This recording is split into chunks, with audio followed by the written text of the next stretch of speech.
Hi, I'm Robin Lambert, the curator for the Permanent Art Collection at Red Deer College.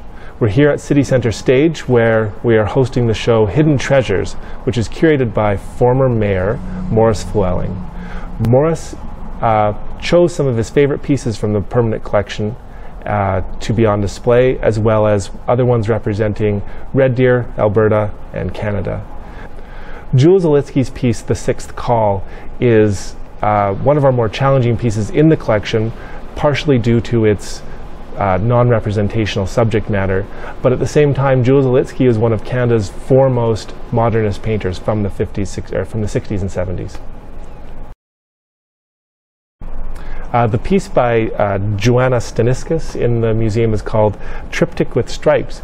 It's an interesting piece because we actually have two of the three in the triptych. It's a little bit of a mystery what's happened to the third part. We are going to do some investigation and see if it was destroyed or if it was just never donated to us.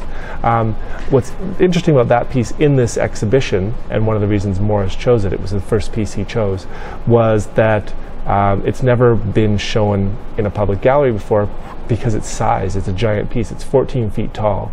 And Lee Beam's piece, Icicles, is another of the fabric piece called Icicles. It has some porcelain details and it's managing to convey that part of the Alberta winter where things are starting to melt, but there's still piles and piles of snow. And she is a former Red Deer artist, so that makes sense. And one thing I learned while we were putting the show together is actually quite different than her normal works, which are fuchsias and bright reds and very brilliant colors. In the show we also have 3 Harlan House porcelain pieces. For me personally, porcelain is the material I practice in when I make my own work. His pieces happen to be functional. There's a teapot, a vase, and a plate. What's interesting about Harlan House is twofold. One of these pieces was picked by Maurice because he has the partner piece. He has another vase just like this one in his house, so it's sort of representing a little bit about him. And second, Harlan House grew up here, and I believe Maurice met him when he was in grade 9, when Harlan was in grade 9, and then Harlan eventually went on to move to Ontario to become a very well-known international artist. The piece behind me is by Dave Moore, who is also born and raised in Red Deer, and this piece comes from about 1980, and it's a very interesting piece technically because the frame actually folds in half. When he was working in his studio, he realized the size he was working at, he wouldn't be able to get out of the building, so he had to design frames and stretchers that fold and then unfold. This piece here is also shown for the first time in a public gallery.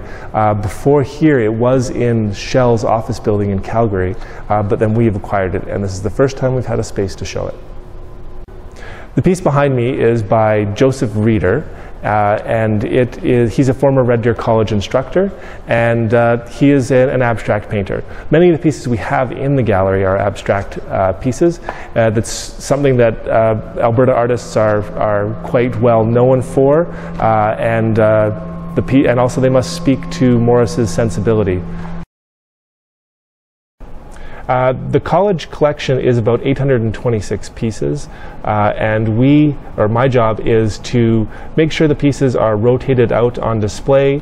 I oversee installations in galleries and traveling exhibitions, as well as just make sure things are kept up to standards as far as framing and the like.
And this wall in here is probably the only place in Red Deer it could be shown in a gallery.